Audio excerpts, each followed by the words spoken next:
আর চতুর্থবার মামাটি মানুষ সরকার তৈরি হবে, মমতা ব্যানার্জি রাজ্যের মুখ্যমন্ত্রী হবে। সেই রাজ্য সরকার তৈরির ক্ষেত্রে কুচবিহারের অবদান যেন অন্যতম হয় এবং কুচবিহার যাতে আগামী দিন দৃষ্টান্ত স্থাপন করে দক্ষিণ 24 পরগনার মতো বা হুগলি বর্ধমানের মতো, সেটা আপনাদের সুনিশ্চিত করতে হবে। আমি মদন মোহন মন্দির হয়ে যখন এখানে রাস্তা দিয়ে আসছিলাম, মনে হচ্ছে যেন ফলতা থেকে ডায়মন্ড হারবার যাচ্ছি। এই ভালোবাসা, এই আস্থা, এই উৎসাহ, এই উন্মাদনা, এই উদ্দীপনা টাকা দিয়ে কেনা যায় না। সকাল 10টা থেকে ছবি পাচ্ছি, মাঠে লোক এসছে, এখন বাজে 2:30, মানে 4.5 ঘন্টা ধরে যারা কাঠ ফাটা রোদ্রের তীব্র দাবদাহকে উপেক্ষা করে যারা মাঠে বসে রয়েছে, তারা অভিষেক বন্দ্যোপাধ্যায়কে দেখবে এবং তার কথা শুনবে বলে আসেনি। তারা সিদ্ধান্ত নিয়ে এসছে যে বিজেপি নিশীথ প্রামাণিক, শুভেন্দু অধিকারীর মতো ছাইপাস যারা এখানে আছে তাদেরকে উপড়ে ফেলে আগামী দিন যোগ্য জবাব এবং উচিত শিক্ষা আমরা দেব। তারা সিদ্ধান্ত নিয়ে এসছে যারা আমাদের বাংলাদেশি বলে তাদেরকে বাংলাদেশে পাঠানোর দায়িত্ব কুচবিহারের মানুষ নেবে, আমাদের আনম্যাপ করবে। যারা বাংলায় জন্মেছে, যারা বড় হয়েছে, কাজ করেছে, এই মাটিতে ঘর, এখানে বাড়ি, এখানে বেড়ে ওঠা, এখানে কাজ করা, আমাদের থেকে আমাদের জমি মাটি কেড়ে নিয়ে আমাদের বাংলাদেশি বলে বাংলাদেশে পাঠাবে। ক্ষমতা থাকলে স্পর্শ করে দেখাবেন। যারা স্টেজে দাঁড়িয়ে আছে, ক্ষমতা থাকলে স্পর্শ করে দেখাবেন তৃণমূলের এক একটা সৈনিক যতদিন শরীরে রক্ত আছে বুকের রক্ত দিয়ে প্রত্যেকটা পরিবারকে আগলাবে।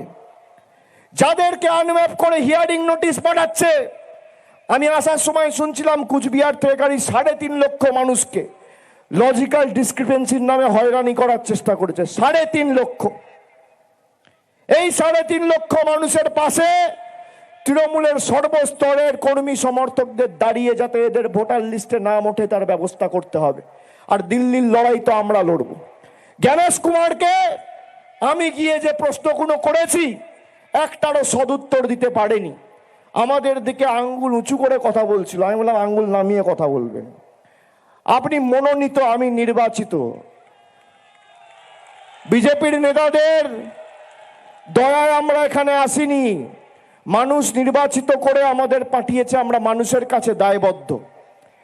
আমি আপনাদের কথা দিয়ে যাচ্ছি, আগামী দিন কুচবিহারের সার্বিক উন্নয়ন মামাটি মানুষের সরকারের দায়িত্ব এবং এখানে যেমন নির্বাচিত প্রতিনিধিরা আছে, অভিষেক বন্দ্যোপাধ্যায় নিজে, আমি নিজে কুচবিহারের সার্বিক উন্নয়নের দায়ভার আমার কাঁধে তুলে নিচ্ছি আজকে এই সভায় আপনাদের সকলকে সাক্ষী রেখে।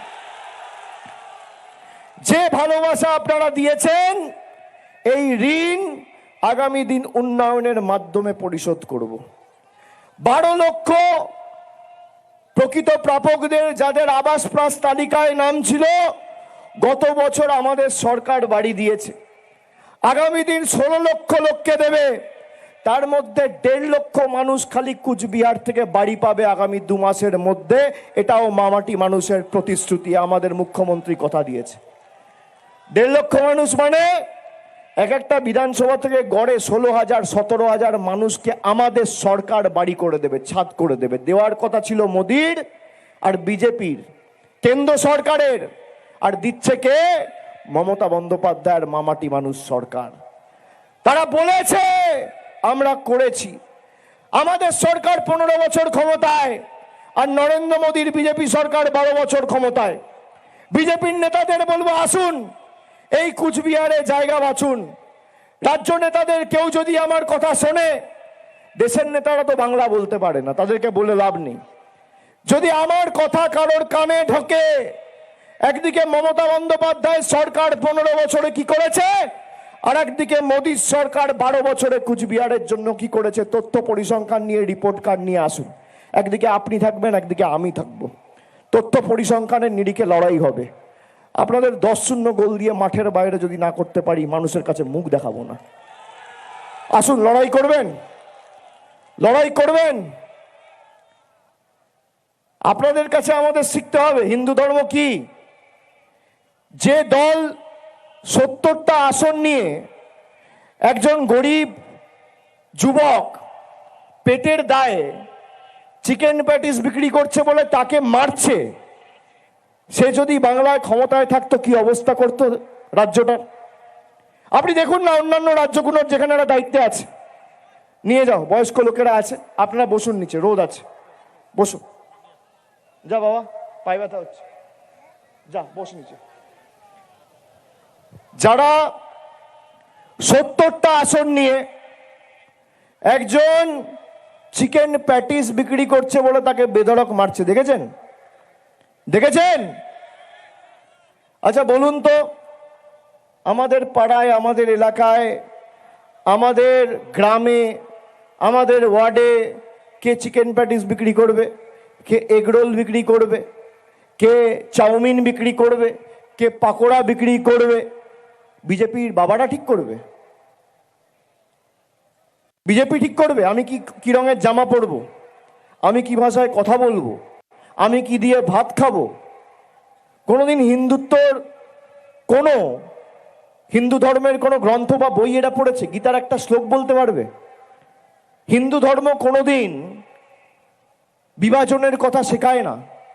নানা ভাষা, নানা মত, নানা পরিধান, বিবিধের মাঝে দেখো মিলন মহান। হিন্দু ধর্ম বৈচিত্র্যের মধ্যে একতার মূলমন্ত্রকে পাথেয় করে চলার কথা শেখায়। ইসলাম ধর্ম কোনোদিন বিভাজনের কথা শেখায় না। খ্রিস্টান ধর্ম কোনোদিন বিভাজন বৈষম্যর কথা শেখায় না। যারা হিন্দু ধর্মের ধারক আর বাহক বলে দাবি করেন নিজেদেরকে, জিজ্ঞেস করেছেন এদেরকে আসামে ক্ষমতায় কে? বিজেপি। আসাম সরকারের কি এখতিয়ার আছে যে এখানে রাজবংশী ভাইদের এনআরসির নোটিশ পাঠাচ্ছে? কি এখতিয়ার আছে? আসামের মুখ্যমন্ত্রী বলছে বাংলায় কথা বললে জেলে ঢোকাও। আসামের মুখ্যমন্ত্রীর নাম কি? হিমন্ত বিশ্ব শর্মা। কোন দলের? ভারতীয় জনতা পার্টি। আমি বলবো বাংলার মানুষের সাথে পাঙ্গা নেবেন না। এটা মধ্যপ্রদেশ নয়, এটা গুজরাট নয়। বাংলার মানুষের সাথে পাঙ্গা নিলে মানুষ চাঙ্গা হয়। 10 দিন আগে দেখেছেন তো, ইডিকে পাঠিয়ে তৃণমূলকে জব্দ করতে চেয়েছিল, নিজেরাই জব্দ হয়ে গেছে। দেখেছেন?